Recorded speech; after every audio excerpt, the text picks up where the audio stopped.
This is part 2 of the great debate, Does God Exist?, between Gordon Stein and Greg Bahnsen.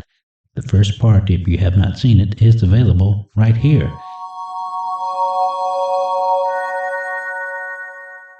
Gordon Stein will open this part of the debate, this part 2 of the debate, with a 10-minute opening statement. He will if he can find his notes. Now, it would be logically wrong to say that if all of the proofs fail for the existence of God, that one is justified in saying that there is no God. There's a logical fallacy, the argumentum ad ignorantum or something like that, to say that you accept something just because all the evidence, the contrary, fails. However, we have two other factors here that we must consider. One of them is the fact that 900 years have passed since Anselm first postulated the ontological proof, and Thomas Aquinas in 1200 or so. So we have a long period of time in which all these proofs that are being professed fail. That's some evidence about probability of there being a proof that someone will come up with that will succeed, being pretty unlikely. In addition, we have a number of things which I wouldn't call proofs, but I would call evidence, which make the existence of God even more improbable. And one of them is the problem of evil. If an all-good God exists, why is there evil in the world? We are told with God that all things are possible. If all things are possible, it would be possible for him to create a world in which the vast mass of suffering that is morally pointless, such as the pain and misery of animals, the cancer and blindness of little children, the humiliations of senility and insanity, were avoided. These are apparently inflictions of the Creator himself, or else we have a God that isn't omnipotent. If you admit that, then you deny his goodness. If you say that he would not have done otherwise, you deny with him things that are possible, all things that are possible. So the atheist can present several arguments which sort of increase the probability that there isn't a God. They're not proofs, as I said. One of them would be the problem of evil. The idea is that the presence of evil is incompatible with an all-good, all-knowing, and all-powerful God, as Dr. Bahnsen suggested he believes in. Now, he could come up with a statement that injustice in this world may well be corrected in the next world, but that would be something that he would be making without any evidence whatsoever. Just, again, wishful thinking. He could also say that, get out of this bind by saying that God is not all-powerful, that some evil things are done without his permission, so to speak. In which case his statement that he believes in an omnipotent God is falsified. He could also say that the old argument about free will, which is basically a morass into which he may fall if he wishes, will not do. To say that God gave man free will and therefore he can choose between the evil and good is to imply that God was unable to make a man who could examine both sides and always choose the good. That, in other words, he's limited, and the only way he can do it is to let man completely choose for himself, as if that would take something away from man if he could examine both sides and still have the guidance within himself to always choose the good. Now, there's no obvious physical evidence of a God. If God wanted man to believe in him, man or woman, people, all he have to do is put in an appearance before a group of people, especially a group of atheists. In fact, we invite him to our meetings to put in an appearance. In that way, anyone would believe in him except a fool. Well, the Christian says that this may sound logical to you, but it doesn't to God. God evidently wants man to believe on faith without adequate evidence. Well, if he does, then why did he give man the power of reason? And why did he give man more reason than any other animal has?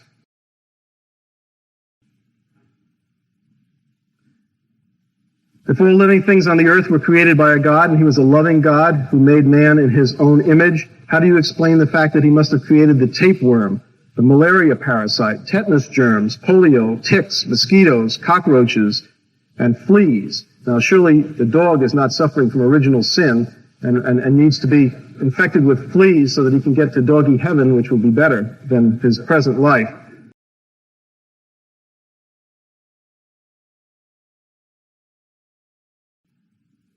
The standard answer of theists to this kind of question is things have to be better after death. You know, we have these things on earth. It's a vale of tears, so to speak. Doesn't make much sense. I mean, any God that would punish a man for what his ancestors did is not a very moral God. I'm talking about original sin now, Adam and Eve in the Garden of Eden.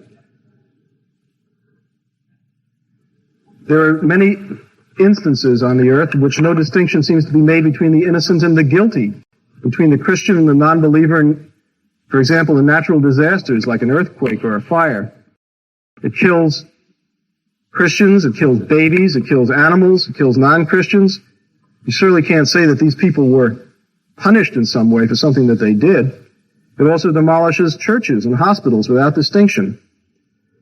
Isn't this evidence that at the very least, whatever force there is controlling these things doesn't care if people are Christians or not, or whether they're innocent or not? If there's only one God and he cares at all how he's worshipped, why are there so many different conceptions of God and so many different religions, all claiming to be the one true religion? Does this mean that they're all mistaken? Does it mean that one is correct and all the others are mistaken?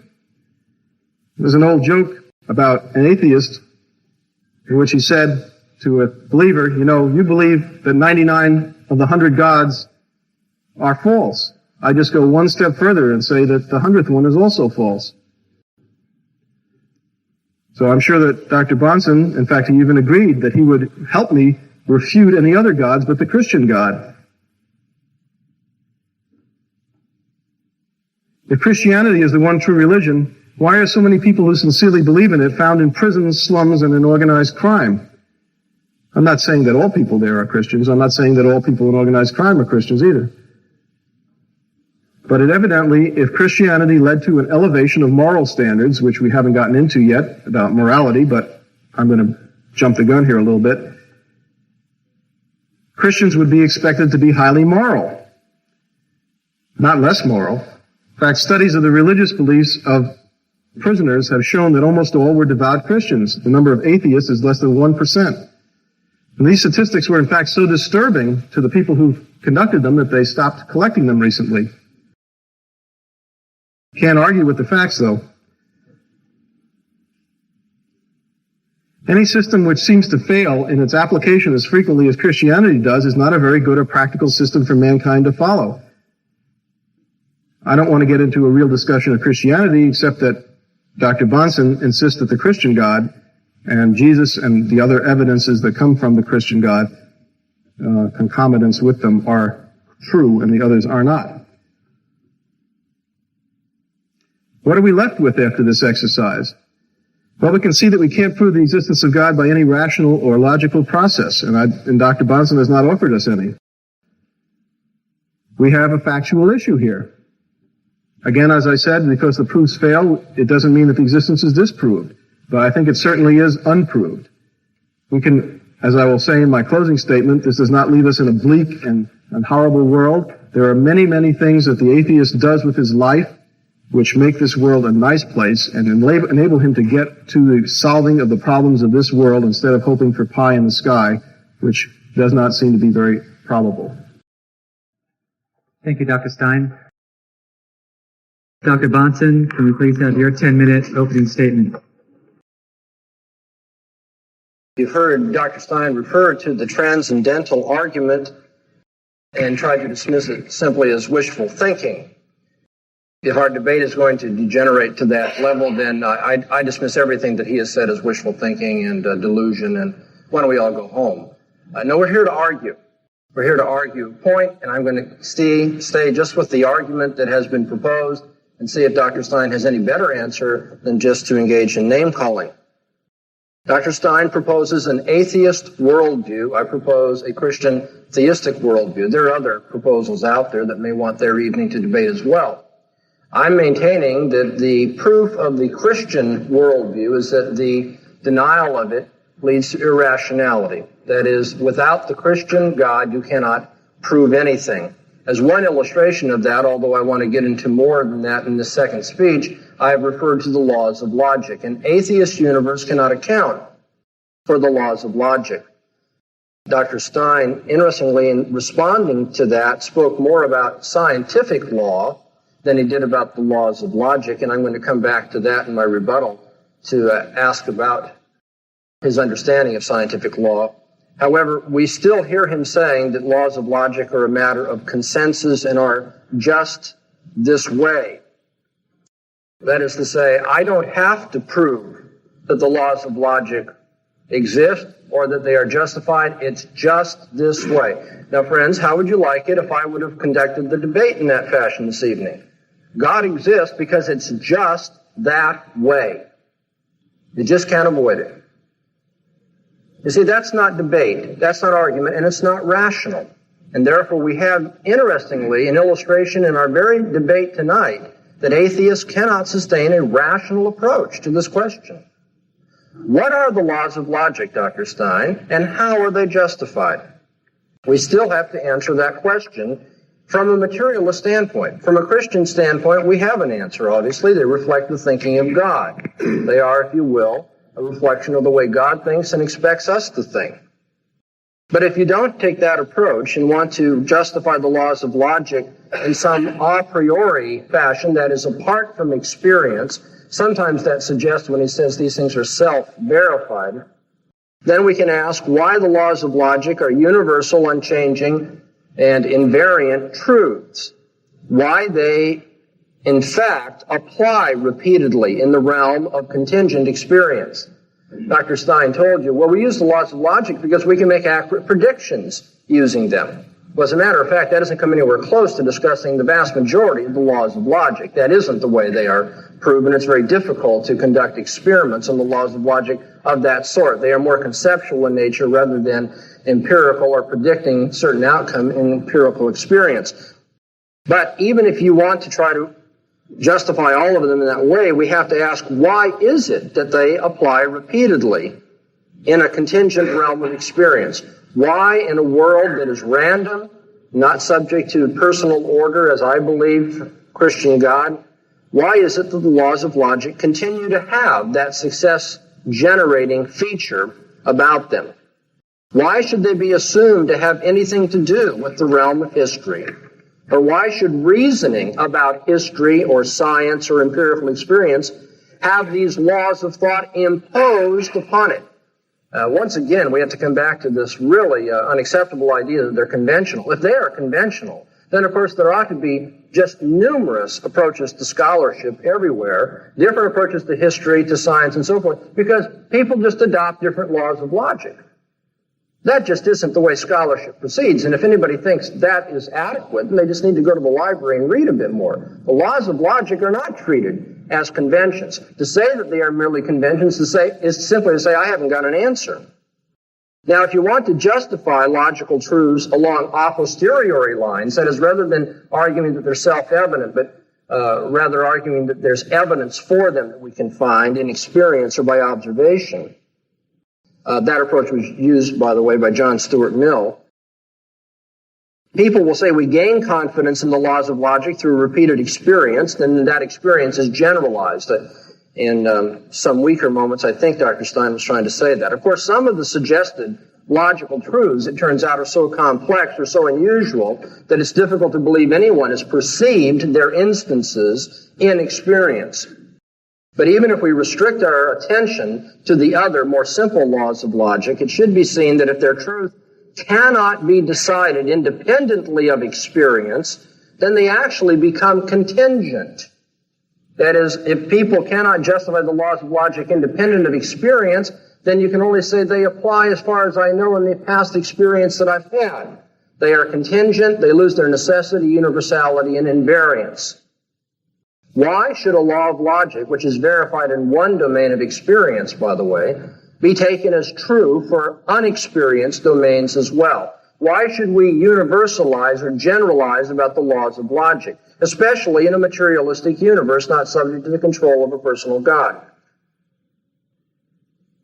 Now, it turns out if the a priori and the a posteriori lines of justification for logical truths are unconvincing, as I'm suggesting briefly they both are, perhaps we could say they are linguistic conventions about certain symbols. Certain philosophers have suggested that. The laws of logic would not be taken as inexorably dictated, but rather we impose their necessity on our language. They become, therefore, somewhat like rules of grammar. And as John Dewey pointed out so persuasively earlier in the century, laws of grammar, you see, are just culturally relative. If the laws of logic are like grammar, then the laws of logic are culturally relative too. Why then are not contradictory systems deemed equally rational? If the laws of logic can be made culturally relative, then we can win the debate by simply stipulating a law of logic that says anybody who argues in this way has got a tautology on his hands, and therefore it's true. Why are arbitrary conventions like the logical truths so useful if they're only conventional? Why are they so useful in dealing with problems in the world of experience? You see, we must ask whether the atheist has a rational basis for his claims. Atheists love to talk about laws of science, laws of logic. They speak as though there are certain moral absolutes for which Christians were just a few minutes ago being indicted because they didn't live up to them. But who is the atheist to tell us about laws? In a materialist universe, there are no laws, much less laws of morality that anybody has to live up to. When we consider that the lectures and essays that are written by logicians and others are not likely filled with just uninterrupted series of tautologies, we can examine those propositions which logicians are most concerned to convey. For instance, logicians will say things like a proposition has the opposite truth value from its negation. Now, when we look at those kind of propositions, we have to ask the general question, what type of evidence do people have for that kind of teaching? Is it the same sort of evidence that's utilized by the biologist, by the mathematician, the lawyer, the mechanic, by your beautician? What is it that justifies a law of logic, or even belief that there is such a thing? What is a law of logic, after all? There's no agreement on that question. If we had universal agreement, perhaps it'd be silly to ask the question. It's been suggested to you that it's absurd to ask these sorts of things, although the analogy that was used by Dr. Stein about the absurdity of asking about the cause of the world is not at all relevant, because that isn't what my argument is. By the way, that's not absurd to ask that question either. It may be unnecessary to ask it if you're an atheist, but it's certainly not absurd to ask it. But it isn't absurd to ask the question that I'm asking about logic. You see, logicians are having a great deal of difficulty deciding on the nature of their claims. Anybody who reads in the philosophy of logic must be impressed with that today. Some say that the laws of logic are inferences comprised of judgments made up of concepts. Others say that they are arguments comprised of propositions made up of terms. Others say they are proof comprised of sentences made up of names. Others would simply say they are electrochemical processes in the brain. In the end, what you think the laws of logic are will determine the nature of evidence that you will suggest for them. Now, in an atheist universe, what are the laws of logic? How can they be universal, abstract, invariant? And how does an atheist justify the use of them? Are they merely conventions imposed on our experience, or are they something that reflect absolute truth? Dr. Stein tonight has wanted to use the laws of logic. I want to suggest to you one more time that Dr. Stein, in so doing, is borrowing my worldview. He's using the Christian approach to the world so that there can be such laws of logic, scientific inference, or what have you. But then he wants to deny the very foundation of it. Thank you, Dr. Bahnsen. Dr. Stein, you now have an opportunity to cross-examine Dr. Bahnsen. This will last 4 minutes. Is mathematics either atheistic or theistic? Foundations of mathematics, yes. Which? Theistic. Theistic? Christian theistic. How do you figure that? From the impossibility of the contrary, no other worldview can justify the laws of mathematics or of logic, because no other worldview can account for universal, invariant, abstract entities such as them. Do you think it's fair, since you pointed out that logicians themselves are in great disagreement about the nature of the laws of logic, to ask me to explain them in a way that you would find satisfactory? Yes, it's fair. Why? Because this is a rational debate about worldviews. You have a naturalistic worldview, I have a supernaturalistic one. I want something even beginning to be an answer how a naturalist can justify a universal abstract entity. I haven't heard one yet. Okay, is logic based upon mathematics? No. Never? Not symbolic logic, for example? No. I would disagree with you. Well, if we want to get into Russell and Whitehead and debate those issues, we'd be glad to do that. But if you ask a simple question, I can only give you a simple answer. I'm not convinced. You said that... Assume the opposite. As far as I'm concerned, as a Christian, I'm not committed one way or another to that. If you want to say mathematical laws and the permutation laws of math are the same as those used in logic, that's fine. How do you justify either one of them is my question. Well, I would ask you a more fundamental question, that as you explained that the laws of logic reflect the thinking of God, number one, how do you know this? And number two, what does it mean? What difficulty you're having understanding what does it mean? I don't know how you are privy to the thinking of God. He revealed himself through the scriptures of the Old and New Testament. And that explains the logic. That explains logic. That explains why there are universal standards of reasoning, yes. It doesn't explain them to me. Could you explain them again? Yeah, we have Bible studies from time to time where those things can be delved into. You mean you spend some time rationalizing the irreconcilable, or reconciling the irreconcilable?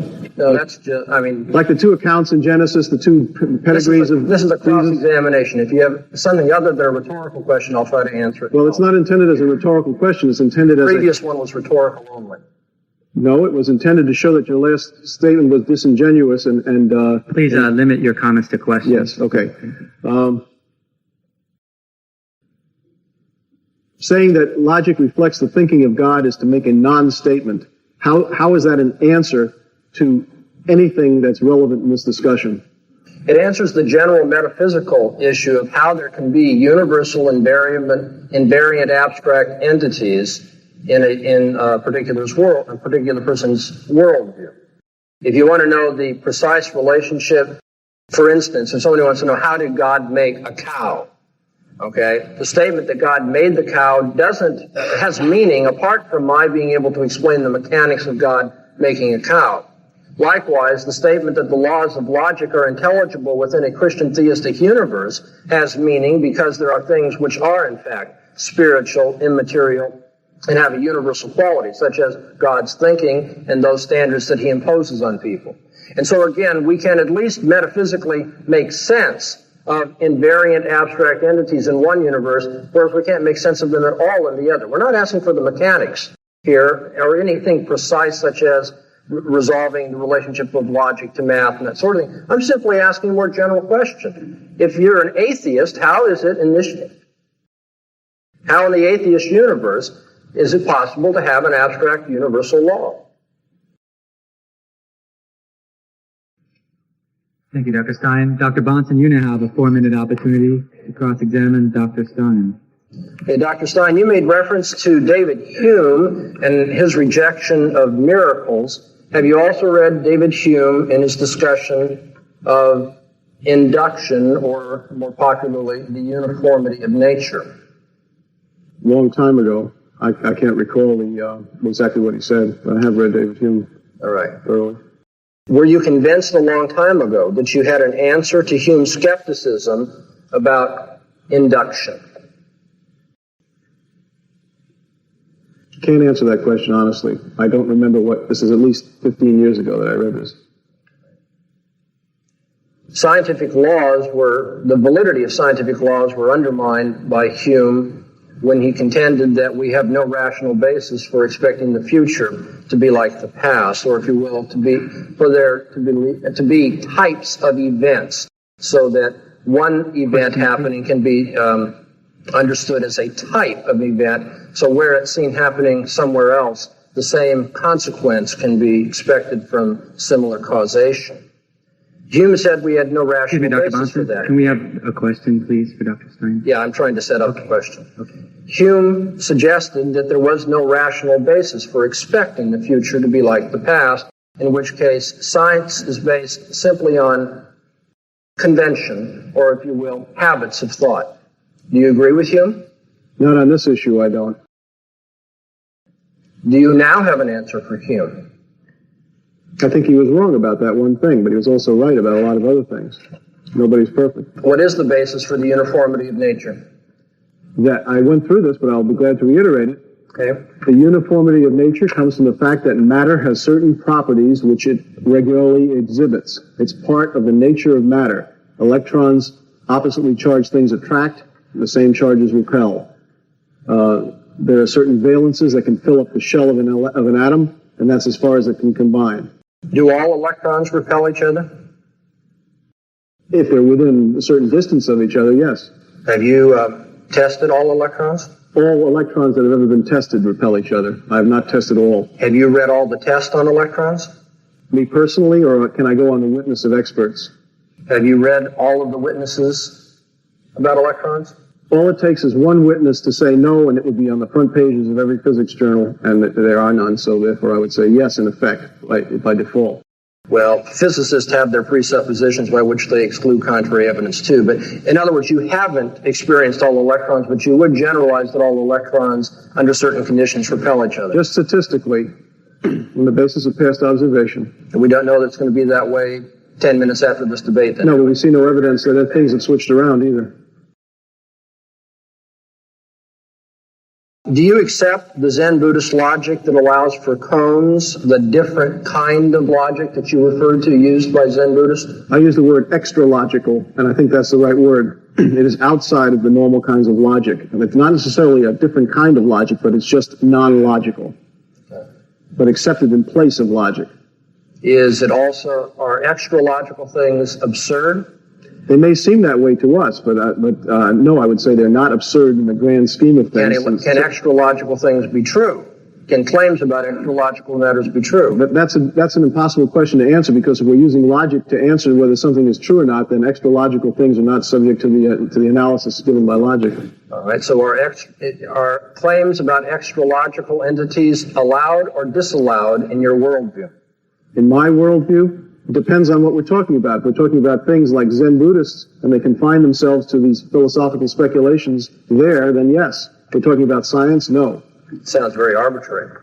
Thank you. We will now move to rebuttals. Dr. Stein, 6-minute rebuttal, please. I would first like to make one little factual rebuttal about a statement that was slipped by in the first speech of Dr. Bahnsen, that atheists caused the French Revolution. This is a false statement. The leader of the French Revolution, the most important person, was Robespierre, who was a Christian. So, I mean, there may have been some atheists there, but that doesn't mean that they caused the French Revolution. There are atheists everywhere. Okay, now, we've spent a lot of time talking about logic, and yet I'd like to know why. And this is not a question that's addressed right now for an answer, but just as put out for a future response. Why has Dr. Bahnsen stressed the laws of logic so much when he's refused to apply them to the existence of God?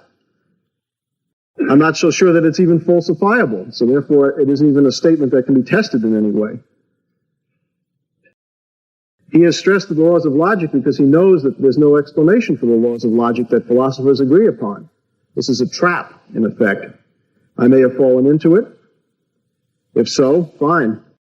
Point is, it's not relevant to his position. To say he doesn't have an answer to the laws of logic either. To say that they reflect the thinking of a God is to make a non-statement. First of all, he doesn't know what the thinking of a God is. All he knows is what has been said by men to be what they thought the thinking of a God might have been many, many years ago. Maybe, if we're granting all the possible things in his favor. It's like saying, as I said before, that God created the universe. Unless you explain how he created it, you have not made a statement that has any intrinsic value to it. I mean, you may have made a part of a statement, but I want to hear the other half. What is there in the method that God used that we can learn something from? I mean, why did God do it? If you want to be a little bit more nasty, it's not valid to ask science why something happens. We can ask how it happens, but science doesn't try and answer the question why. Theologians, do ask the question why and try and answer it. I have not heard an answer as to why God did anything that he supposedly did, nor have I heard how God did it. These are the two most essential meaningful answers to asking a question. If we don't supply those, we have ducked the whole center of the issue and just given you another mumbling which doesn't go anywhere. I'll give you an example. If I said, how did that car that's parked in the parking lot, that red car right in front, how did it get here? And you say, General Motors made it. That does not explain how the car got here. Now, if you want to go and explain that in Detroit, 100 men worked a certain number of hours to make this car out of steel that they got from Youngstown, Ohio, from a smelting plant, and then maybe we're getting somewhere. So how that car got here. I don't mean how it got on the Irvine campus. I mean, how did it get here in existence? So until we have that kind of an answer, we have not said anything. To say that General Motors made it is not answering the question of how that car got here. Neither is there an answer to say that God made it. And I would ask Dr. Bahnsen to explain, if he thinks he knows the answer, which none of these philosophers know about the laws of logic, to put his answer in some kind of meaningful language. To say that the laws of logic reflect the thinking of God is to make a non-meaningful statement. And not just to me, to anyone. I want to know whether God thinks rationally all the time, whether he can be irrational. How do we know when he's being irrational? Is it possible for him to be irrational? I want to know what kind of logic God uses. Does he use the kind of logic that we can demonstrate, that we can test in the same way that we use the logic that we're talking about in science? If so, should it be impossible for God to contradict himself in any way? Can he make a stone so big he can't lift it? Is that a logical impossibility? Is God limited by that kind of a thing? Can God make a square circle? I mean, these are little logical games that we play that don't really ask important questions, but they have a reflection on some kind of a problem that he is having with his concept of God. I mean, if God can do anything, if he's omnipotent and omniscient and omnibenevolent, can he do those two things I said or asked?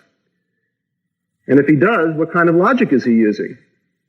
The logic of self-contradiction? Until we have some answers to these questions, I don't think we've got very much meaningful from Dr. Bahnsen in the first place about any issue. He certainly hasn't applied logic to the proofs for the existence of God that have been offered by philosophers. Thank you, Dr. Stein. Dr. Bahnsen, you now have 6 minutes allocated for your rebuttal.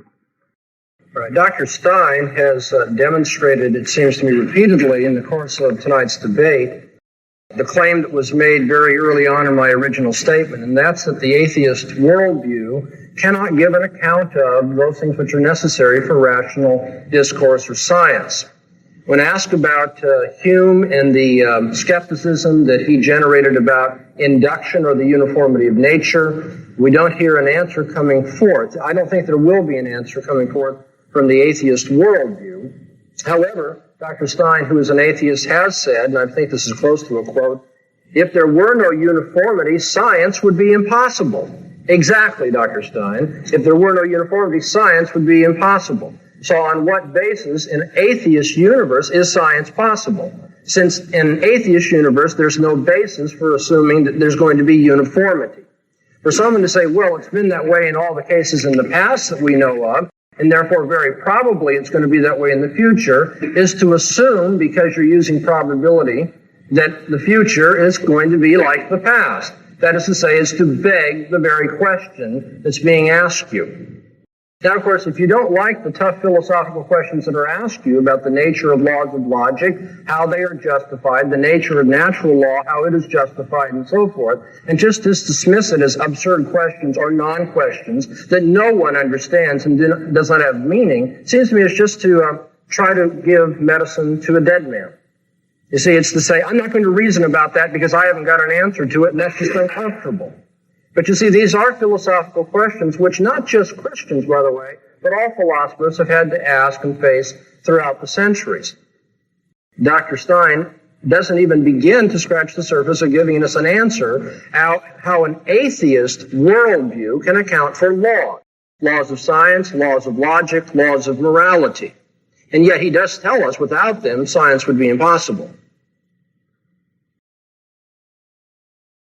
As for the transcendental argument not being logical, I mean, you can claim that, but I've yet to see Dr. Stein show any self-contradiction or any violation of the laws of logic in it. And of course, if he were, I would immediately ask him if that law of logic is one of the things that we are necessarily to live according to. Are we to reason by this law? Or is that just a convention? Should I say, well, that's your convention, but it's not mine? Or is that law of logic universal, invariant, and something that must be followed if we're going to arrive at truth? If it is, then I'm going to ask him how it's possible to have such a thing in his universe, how he can justify it at all. But he hasn't shown any contradiction. He's simply, again, called it illogical. Whether it's falsifiable or not, I mean, even asking that question, I think, shows that Dr. Stein is not really aware of the philosophical nature of the question and debate before us. No, transcendentals are not falsifiable. That's right, but they are very meaningful, the very sorts of things that philosophers deal with all the time.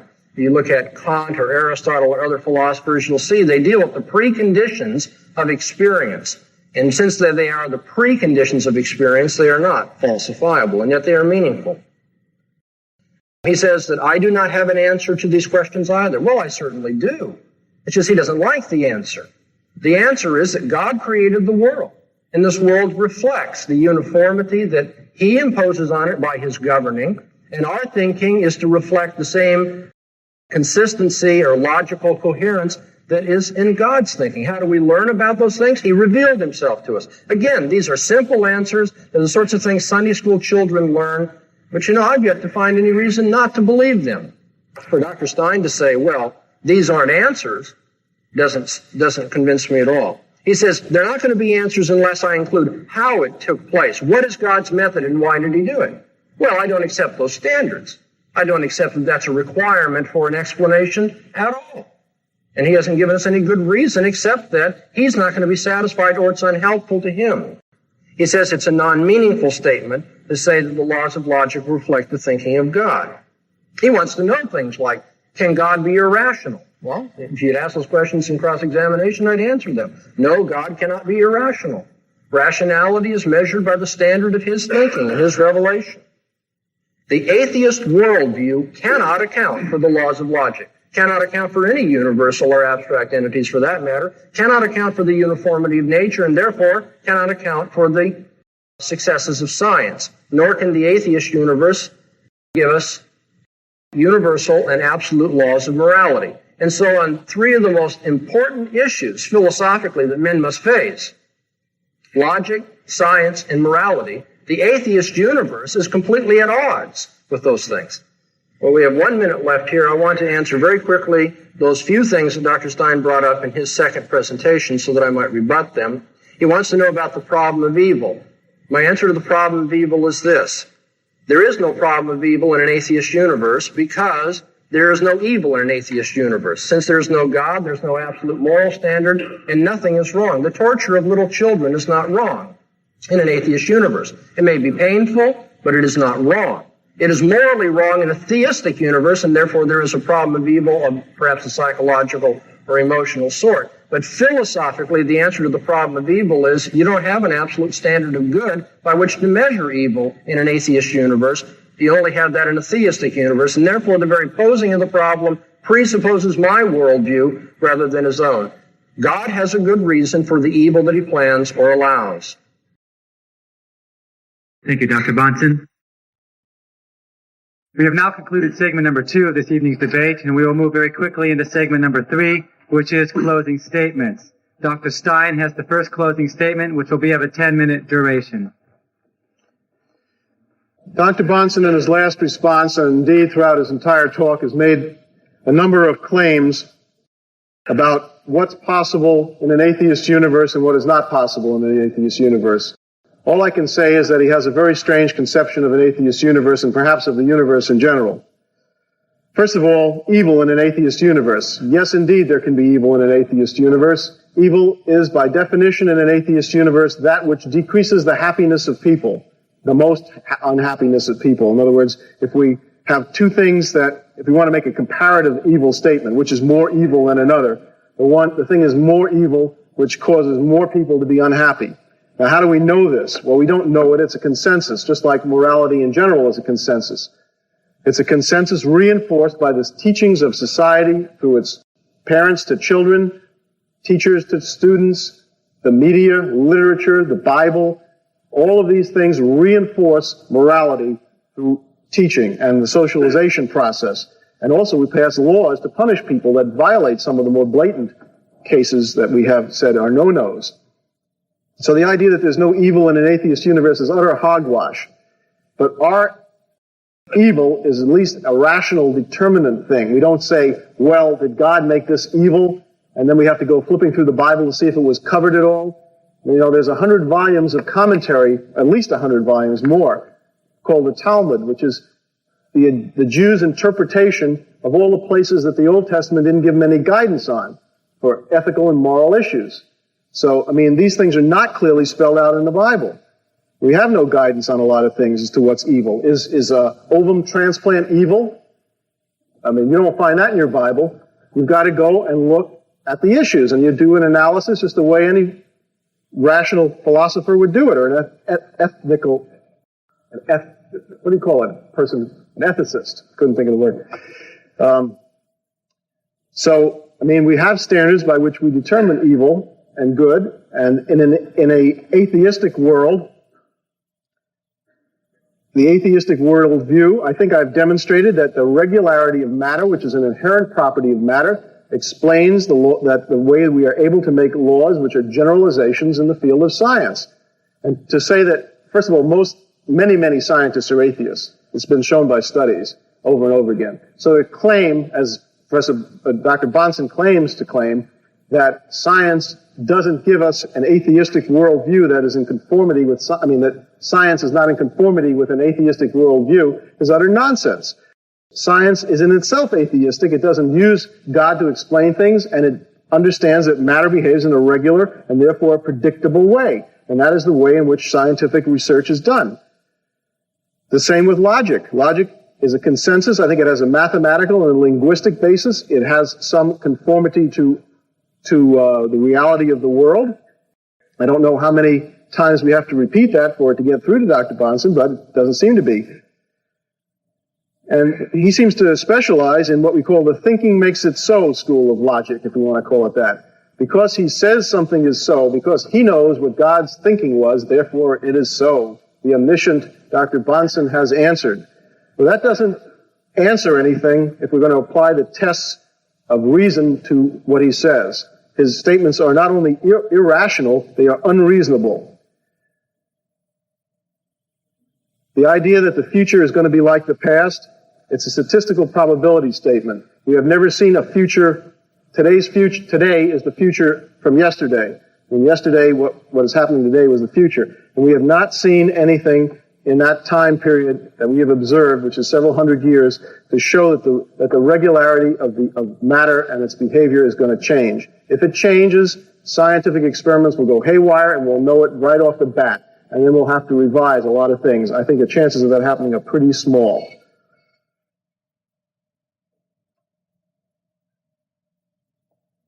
Now, let me just finish by saying that atheism is not a bleak and negative concept.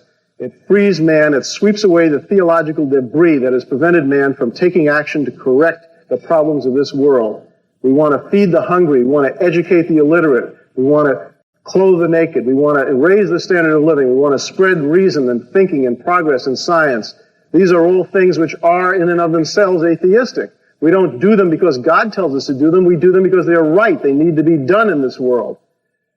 And if we do them because they're right, we make people happy, we will be made happy ourselves by making other people happy. It's a very positive world outlook. It's something which I don't think Dr. Bahnsen has even mentioned, but it's certainly the other side of the coin. I mean, what happens when you wipe away the God concept? Are you left with nothing? No, you're left with the responsibility that you have to take on yourself. You are responsible for your actions, and also you get the credit for the things that you do. And I would rather have a realistic worldview that gives up a few things that would be nice to have but just don't happen to be true. And I'd rather operate on a worldview like that than I would on making wish fulfillment of things that just are not so. Thank you, Dr. Stein. Dr. Bahnsen, your 10-minute closing statement, please. I want to begin my closing statement by thanking the debate team for inviting both Dr. Stein and myself here for this interesting evening and interchange, and thank you all for giving up an evening to discuss what I consider a very important question. And I thank Dr. Stein for coming and for his graciousness toward me. As far as my rebuttal, or my closing statement, I need to deal, I think, first of all, or perhaps in the entire time, analyzing this remark that my statements have been tonight irrational. Well, perhaps they have. But you see, saying so doesn't make it so. That's something we just heard as well. And so if my statements have been irrational, then we were going to need some standards of reasoning by which these statements have been shown to be irrational. Dr. Stein has yet to explain to us in even the broadest, simplest Sunday school child manner that I told you about laws of logic, laws of science, and laws of morality. He hasn't even begun to scratch the surface to tell us how in his worldview there can be laws of any sort. And if there can't be laws or standards in his worldview, then he can't worry about my irrationality, my alleged irrationality. The transcendental argument for the existence of God has not been answered by Dr. Stein. It's been debated, it's been made fun of, but it hasn't been answered. And that's what we're here for, rational interchange. The transcendental argument says the proof of the Christian God is that without him you can't prove anything. Notice, the argument does not say that atheists don't prove things. The argument doesn't say that atheists don't use logic, science, or laws of morality. In fact, they do. The argument is that their worldview cannot account for what they are doing. Their worldview is not consistent with what they are doing. In their worldview, there are no laws, there are no abstract entities, there are no universal things, there are no prescriptions. There's just the material universe, naturalistically explained in the way things happen to be. That's not law-like or universal, and therefore their worldview doesn't account for logic, science, or morality. But atheists, of course, use logic, science, and morality. And in so doing, atheists give continual evidence of the fact that in their heart of hearts they aren't atheists. In their heart of hearts, they know the God I'm talking about. This God made them. This God reveals himself continually to them through the natural order, through their conscience, and through their very use of reason. They know this God, and they suppress the truth about him. One of the ways we see that they suppress the truth about him is because they do continue to use laws of logic, science, and morality, though their worldview cannot account for them. Dr. Stein has said the laws of logic are merely conventional. If so, then on convention, he wins tonight's debate. On convention, I win tonight's debate. And if you're satisfied with that, you didn't need to come in the first place. You expected the laws of logic to be applied as universal standards of rationality. Rationality is not possible in a universe that just consigns them to convention. Dr. Stein has said the laws of science are law-like because of the inherent character of matter. But Dr. Stein doesn't know the inherent character of matter. Now, if you were God, he might reveal that to us, as I think God has revealed certain things to us about the operation of the universe. But he's not God. He doesn't even believe there is a God. Since he hasn't experienced all the instances of matter and all of the electron reactions, all the other things that scientists look at, since he hasn't experienced all of those, he doesn't know that those things are universal. He doesn't know that the future is going to be like the past. When he says, well, it always has been in the past, and boy, if it changes tomorrow, won't that make the front pages? That's not an answer. You see, we're asking, what justifies your proceeding on the expectation that the future is like the past? To say, well, it's always been that way in the past, is just to beg the question. We want to know on what basis your worldview allows for the uniformity of nature and laws of science. Thirdly, we've spoken of laws of morality tonight. He says they have laws of morality, the utilitarian standard of what brings the greatest happiness to the greatest number. Well, that doesn't justify utilitarianism to announce it. He's announced that as his standard. But why in an atheist universe should we live by that standard? Marquis de Sade enjoyed torturing women. Now, why should he give up torturing women so that he might bring greater happiness to those women that he was torturing? Now, I've got an answer for that. It's not one that Dr. Stein likes, and maybe some of you out there don't like it, but at least I can begin philosophically to deal with that. I have an answer, a universal absolute about morality. Dr. Stein does not. He simply has an announced, stipulated standard. And if morality can be stipulated, then, of course, Marquis de Sade can stipulate his own, even as Dr. Stein has stipulated his own. Why should he feed the poor? He says they want to do that. I grant that. My argument tonight has never been that atheists are the lousiest people in the world. That's not the point. Some Christians can be pretty lousy too. But why is it that I call atheists or Christians lousy when they act in the ways that we're thinking of? Because I have absolute standards of morality to judge. Dr. Stein does not. And therefore, once again, from a transcendental standpoint, the atheistic worldview cannot account for this debate tonight. Because this debate tonight has assumed that we're going to use the laws of logic as standards of reasoning, or else we're irrational. That we're going to use laws of science. We're going to be intelligent men that way. We're going to assume induction and causation and all those things that scientists do. And it's assumed moral stance. And we're not going to be dishonest and try to lie or just try to deceive you. I mean, if there aren't laws of morality, I can just take out a gun right now and say, okay, Dr. Stein, make my day. Is there a God or not? You see, if he argues, oh, no, you can't murder me because there are laws of morality, then, of course, he's made my day because I win the debate. That shows that the atheist universe is not correct. But if he says, oh, no, there are no absolute standards, it's all by convention and stipulation, that sort of thing, then I just pull the trigger and it's all over and I win the debate anyway. Would you expect me to win the debate in that fashion? Absolutely not. You came here expecting rational interchange. I don't think we've heard much from Dr. Stein. I've asked him repeatedly. It's very simple. I don't want a lot of details. Just begin to scratch the surface. How, in a materialistic, naturalistic outlook on life, man and his place in the world, can you account for laws of logic, laws of science, and laws of morality? The atheist worldview cannot do it, and therefore I feel justified in concluding, as I did in my opening presentation this evening, by saying that the proof of the Christian God is the impossibility of the contrary. Without the Christian worldview, this debate wouldn't make sense. The Bible tells us, the fool has said in his heart, there is no God. Don't misunderstand that. When the Bible uses the term fool, it's not engaging in name-calling. It's trying to describe somebody who is dense, in the sense that they will not use his reason as God has given it. Somebody who is rebellious, who is hard-hearted. It's the fool who says in his heart, there is no God. Paul tells us in 1 Corinthians, the first chapter, that God has made foolish the wisdom of this world. He calls rhetorically, where is the wise? Where is the disputer or the debater of this age? Hasn't God made foolish the wisdom of this world? In a sense, I think what Paul is telling us, if I can amplify and read between the lines, is the whole history of philosophy is an argument for the existence of God. The whole history of philosophy is an argument for the existence of God because of the impossibility of the contrary. Someone who wants to say contrary to what the Bible says about God, let him stand up and answer these questions. Let him show that in his heart he may say there is no God, but he can't live that way. He can't reason that way.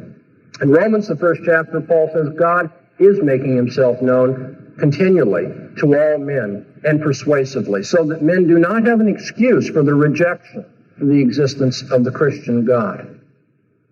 That isn't to say that all men confess this God. Not all will own up to him as their heavenly Father. Not all will submit to him. Some continue to rebel. Some continue to devise their fool's errands and rationalizations for why they don't have to believe in him. That's what the Bible teaches. I didn't come here and make this up. I didn't come here tonight to say, well, if you don't agree, you see you're just being rebellious. That's what the Bible says. What I want you to do tonight is to go home and to consider whether there isn't something to that. Why is it that some people continue to use laws of logic, laws of morality, laws of science, and yet they have a worldview that just clashes with that, and they just won't do anything to resolve contradiction? Dr. Stein tonight made reference to my doctoral dissertation on self-deception. He wondered how relevant it might be. Well, it's very relevant. Very relevant. Because what I do in that doctoral dissertation is to show that there are some people who know the truth and yet work very hard to convince themselves that it's not true. Now, of course, atheists think that's what Christians are doing. I recognize that, and we have to argue what the evidence for and against self-deception is. All I want to leave with you tonight is the fact that self-deception is a real phenomenon. It does happen to people. People who know the truth can yet work very hard to rationalize the evidence, convince themselves, as Paul says, suppress the truth and unrighteousness, convince themselves that there is no God. Well, you can choose tonight between the Christian worldview, the atheist worldview. We have a touched all of the issues that you may want to look into. But in broad strokes, we have touched on a very important issue. If you're going to be a rational man, a moral man, a man of science, can you do so in an atheist universe? I say you can. Thank you, Dr. Bahnsen.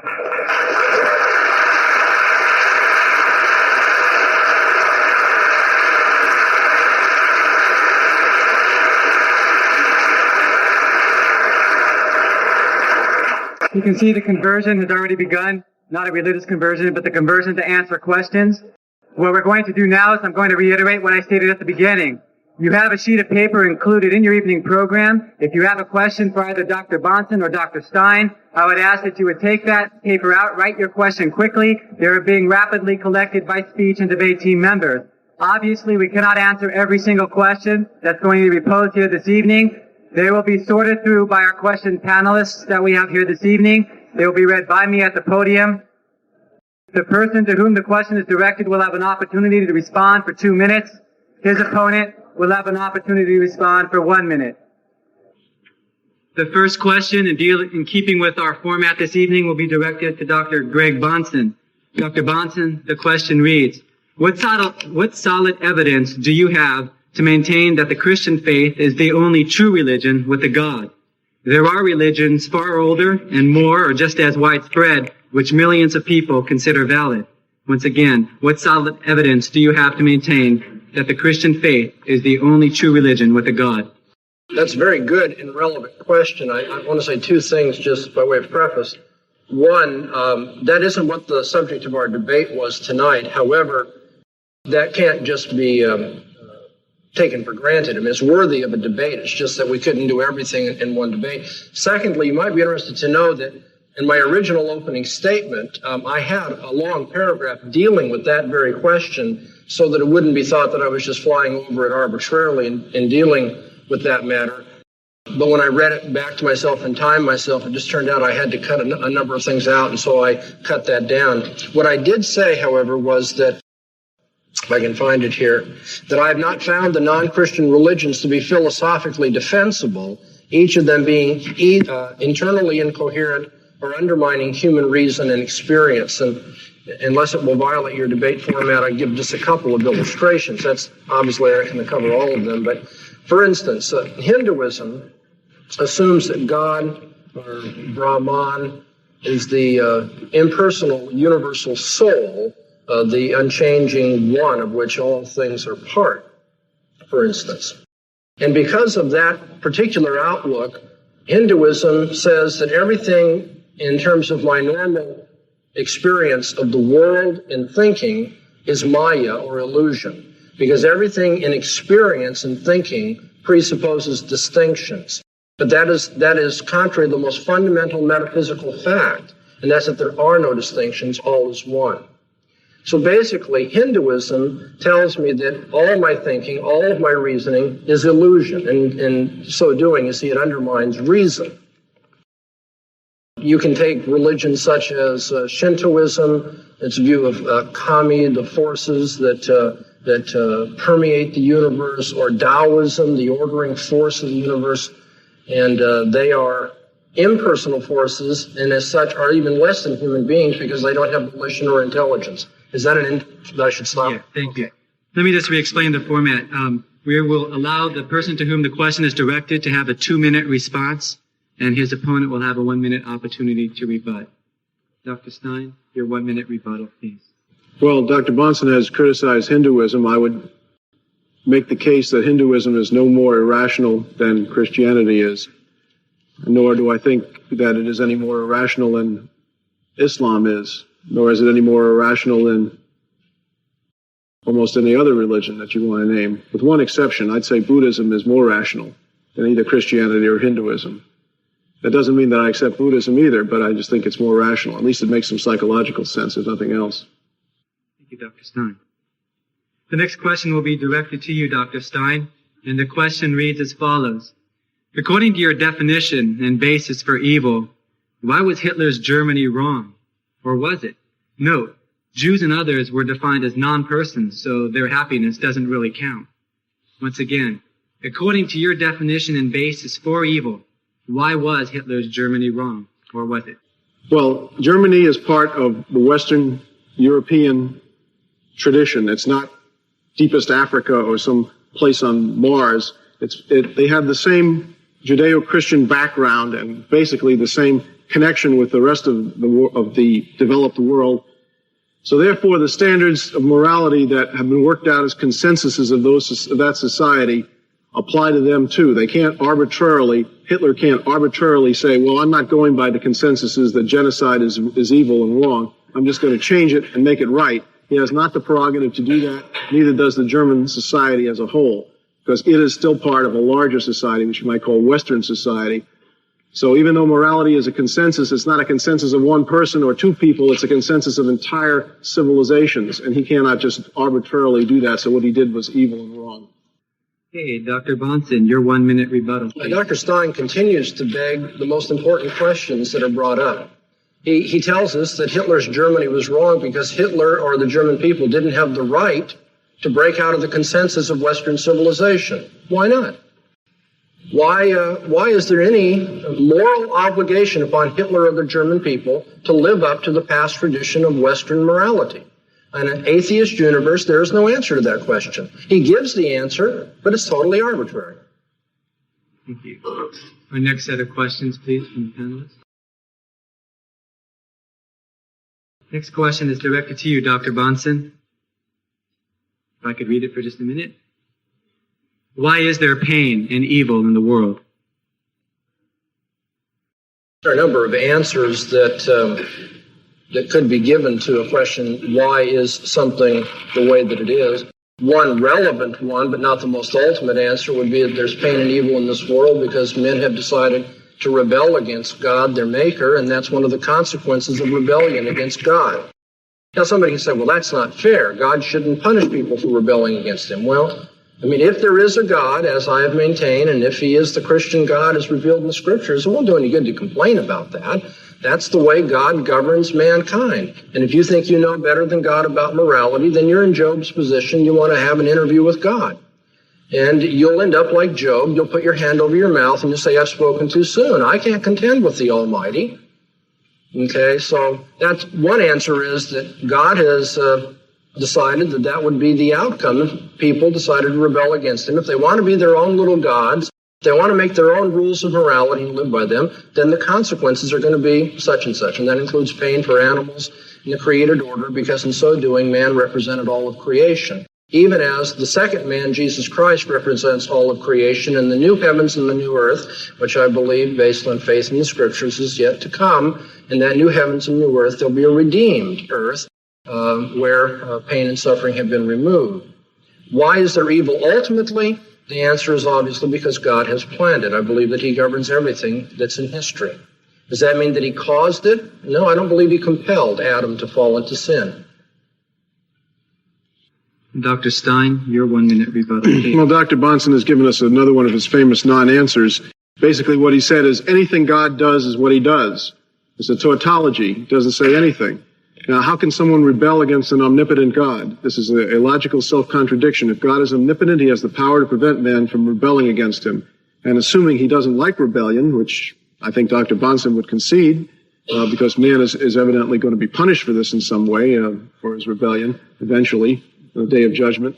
If God had the power to prevent him from rebelling, then he ought to prevent him from rebelling. And just to say that God does what he does is not to give us an answer at all.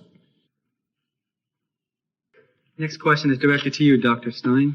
It reads, if you haven't examined all the evidence, then is it not true that you are really an agnostic? Isn't it true that you're open to the fact that God may exist? If you haven't examined all the evidence, then isn't it true that you are an agnostic? Well, agnostic is a word that's very badly used. Thomas Huxley, who invented the word, used it in an entirely different way from the way we use it today. And in fact, the way we use it today is entirely different from the way Herbert Spencer used it. I would define an agnostic as a subtype of atheist. An atheist is someone who does not believe in a God. A theist is someone who does believe in a God. There's no middle ground. You can either do or you don't. Now, an agnostic does not believe in a God either because of one of two things. Either he thinks it's impossible ever to know whether there is one or not. That's the Spencerian, Herbert Spencer type agnostic that thinks there are unknowables. Or secondly, because he or she has never examined the evidence that exists. and therefore has not made up his or her mind, but still, at this point, he does not believe in a God. Now, if he examined the evidence and found it convincing, then he would move into the theist camp. So no, I am not an agnostic, because I do think that these questions are solvable, that maybe we don't know the answer now, but I think we can eventually know the answer. So I'm not a Spencerian agnostic, and I have examined the thing, so I'm not the other kind of agnostic, whatever that kind is called. It doesn't have a name for it. Dr. Bahnsen, your 1 minute rebuttal, please. It's interesting that the word agnostic is being used as a subclass of atheist. I would agree with that, but for reasons different than have been suggested. It's also interesting that atheist is being redefined. Earlier in the debate, Dr. Stein said an atheist is one who finds the theistic proofs inadequate. I said, no, traditionally an atheist is one that denies the existence of God or doesn't believe in the existence of God. Now he's using the traditional definition to answer the question. One more interesting comment about that, and we'll let it go. He says, we do believe there are answers to these problems. We have yet to find them. You see, that's the problem. Atheists live by faith.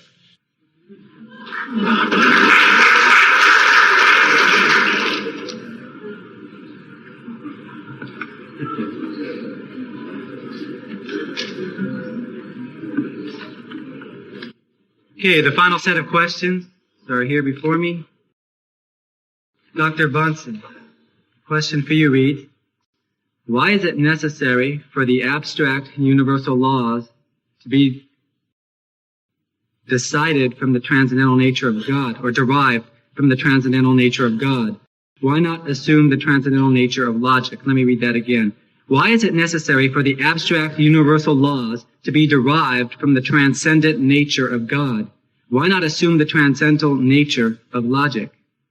Somebody who wrote the question is good in that you've studied some of these philosophical issues. The answer may not be meaningful to everybody in the audience, but very briefly, is that I do believe in the transcendental nature, the laws of logic. However, the laws of logic do not justify themselves just because they are transcendental. That is a precondition of intelligibility. I mean, why isn't it just sound and fury signifying nothing? That's a possibility too. So the laws of logic do have a transcendental necessity about them, but it seems to me you need to have a worldview in which the laws of logic are meaningful, especially when you consider such possible antinomies as the laws of logic being universal, categorizing things in that way, and yet we have novelties in our experience. I mean, the world of empirical observation isn't set rigidly by uniformity and by sameness, as it were. There isn't a continuity in experience in that way, as there is a necessary continuity in the laws of logic. How can the laws of logic then be utilized when it comes to matters of personal experience of the world? We have a contingent changing world and unchanging invariant laws of logic. How can these two be brought together? You need a worldview in which that transcendental necessity of logic can be made sense of in terms of my human experience. And I believe that Christianity provides that, and I just can't find any other one that competes with it that way. And Dr. Stein, your 1 minute rebuttal. I do not have a rebuttal to that particular answer. I do have a rebuttal to the last one, to his last rebuttal, if I may make that very briefly. Okay, well, can you keep your limits to the questions that are before us? Okay. But I have no response.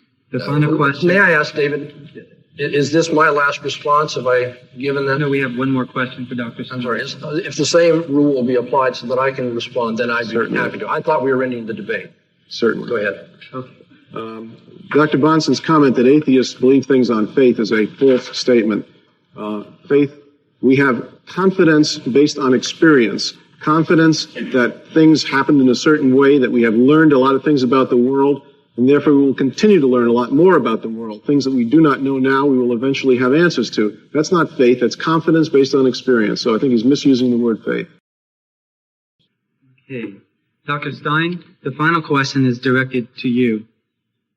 It reads, you have said that there has been no adequate evidence put forth for God's existence. What for you personally would constitute adequate evidence for God's existence? Well, it's very simple. There would be I can give you two examples. If that podium suddenly rose into the air, 5 feet, stayed there for a minute, and then dropped right down again, I would say that was evidence of a supernatural, because it would violate everything we knew about the laws of physics and chemistry, assuming that there wasn't an engine under there or a wire attached to it. I mean, it could make those obvious exclusions. That would be evidence for a supernatural violation of the laws. It might be call it a miracle right in front of your eyes. That would be evidence I would accept. Any kind of a supernatural being putting in an appearance and doing miracles that could not be stage magic would also be evidence that I would accept. Those are the two simplest ways. I would also accept any evidence that's logically non-contradictory, and I have not heard any yet tonight. That hasn't been offered already. Okay, Dr. Bahnsen, your 1 minute rebuttal, please. Yes, Dr. Stein, I think, is really not reflecting on the true nature of atheism and human nature when he says all it would take is a miracle in my very presence to believe in God. History is replete with, first of all, things which would be apparently miracles to people. Now, from an atheistic or naturalistic standpoint, I will grant, in terms of the hypothesis, that that's because they were ignorant of all the causal factors, and so it appeared to be miraculous. But you see, that didn't make everybody into a theist. In fact, the scripture tells us there are instances of people who witnessed miracles who all the more hardened their heart and eventually crucified the Lord of glory. They saw his miracles. That didn't change their mind. People are not made theists by miracles. People must change their worldview. Their hearts must be changed. They need to be converted. That's what it takes. And that's what it would take for Dr. Stein to finally believe in it. If this podium rose up 5 feet off the ground and stayed there, Dr. Stein would eventually have, in the future, some naturalistic explanation. Because, you see, they believe things on faith, by which I mean they believe things they have not proven as yet by their senses. Thank you, Dr. Bahnsen. I'd like to thank the many people who made tonight possible before we dismiss. I'd like to thank Brian Moffitt and the associated students at the University of California at Irvine for their assistance. I'd like to thank the speech and debate team members. And I'd like to thank the speakers, Dr. Greg Bahnsen, Dr. Gordon Stein. Thank you for watching. Please subscribe and hit the bell notification.